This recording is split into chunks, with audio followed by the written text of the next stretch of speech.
Hello and welcome tankers to another episode of World of Tanks with PR154. Here we are with guest replay provider sertuy 0504 Accurate of the Daddy Clan, and he's here in his Tier 8 German premium tank, the E75 TS. Now I don't have this tank, I do have the Lowe, and I love the Lowe, I love the Lowe. There's a few interesting differences between this and the other Tier 8 German premium heavy, which we won't talk about, the VK168. For starters, it's 10 tons lighter, which makes it a lot faster. Its gun handling is slightly worse, which in this case sertuy's compensated for with vertical stabilizers, snapshot, smooth ride, all the cruise skills that he could possibly get to try to improve his ability to fire on the move, or at least sort of recover from firing on the move. It also hits a bit harder than the Lowe. The Lowe has 320 alpha, while this hits at 360. So he's able to use this additional mobility that he gets with this tank that you don't get with the Lowe to test a different flank on Erlenberg. And one thing I notice about the way people are playing this map these days is it's no longer all about that corridor in that D5 E5 area. There's a whole other corridor on the other side of the river, and it's quite accessible by these little fords or land bridges. So he's been able to get into a position here where he can contest enemy movements that are in this city on the opposite side of the river.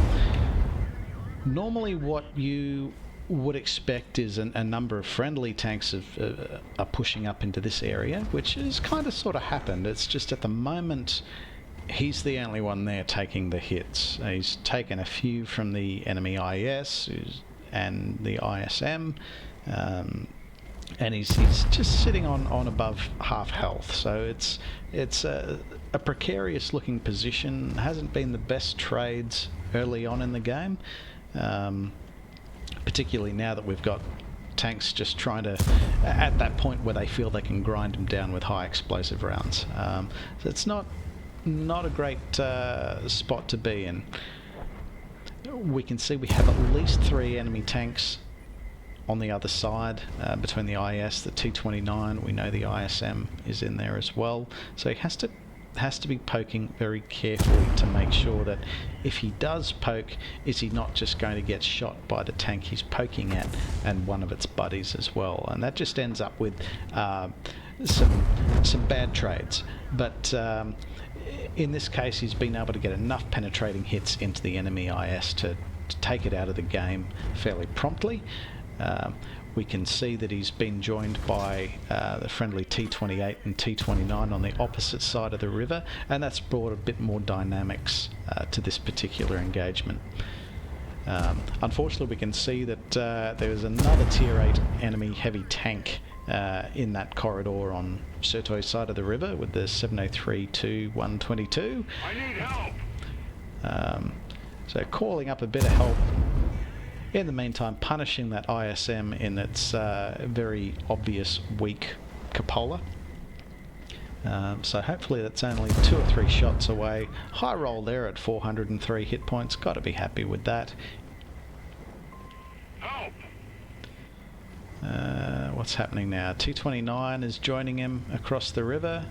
He seems to see E75 TS is getting some damage in and thinks, yep, I'll be in on that. T28 appears to be locking down the enemy T29, and the ISM and 703-2 don't appear to be trying to make a move for the bridge at this point, so they've got them fairly well boxed in between the T28 and sertuy in the E75 TS. So we're just waiting for that ISM to pop out so we can punish that, punish them in his weak spots. So now that he's got a friend, he's in a position where the friend can bait the shots, and then he can return fire a bit more patiently and a bit more accurately while enemy tanks are on the reload. Remember, enemy tanks that are reloading tend not to be threats. This is an example of really good heavy play in that you see their hulls parallel, they're not wobbling around too much, getting in each other's way. perhaps I spoke too soon then, but you can see the T-29's working really hard to try and keep his hull parallel to sertuy's, and that way they can move back and forth, exchanging fire without actually getting in anyone's way or blocking anyone, because that is super annoying when that happens. So they're able to take out the 7032. Sertuy moves in on the ISM and puts the killing shot into his cupola. And we're looking around to see what is next. Super Hellcat makes an appearance. Tries to put a premium round into Sertuy, but it bounces and he's able to put a killing shot into the Super Hellcat. One of the key differences between E75 TS and Lowe is it's a lot less durable in that it has a lot less armour on the hull. It's running at 120 millimeters of upper frontal plate, whereas the Lowe has 150. It has 80 mil of side armour, whereas Lowe has 100. Although that is improved somewhat on the fact that you have these side skirts on the turret. I guess it can't all be bad news. The one thing that E75 TS does that Lowe doesn't is Lowe has this really awkward shot trap just below the gun mantlet where the armour thins out to about 175 millimeters, so it can become quite a penetrable part of Lowe's armour, whereas they seem to have redistributed that with E75 TS. So we're pretty well into cleanup phase at the moment. We've taken out 11 enemy tanks as Sertuy puts down the enemy ISU 152K. So 4 tanks left on the enemy team.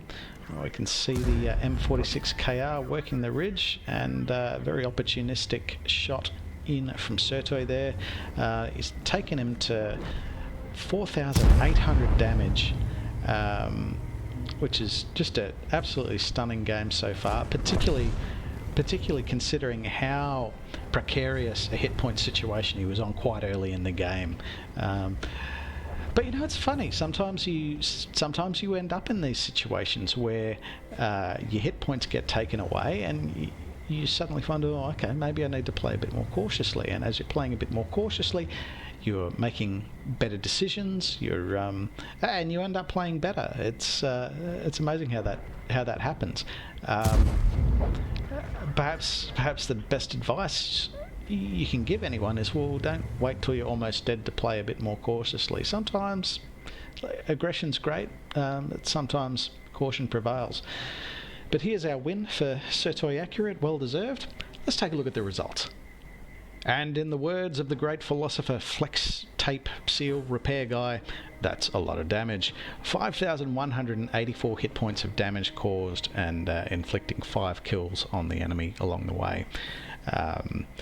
That's earned him the High Calibre badge, which you get for causing at least 1,000 hit points of damage, but your damage has accounted for at least 20% of the hit point pool of the enemy team. So he's made a tremendous footprint on the enemy team, considering they were basically all killed. So he's a well-deserved top placement on damage and top placement by XP.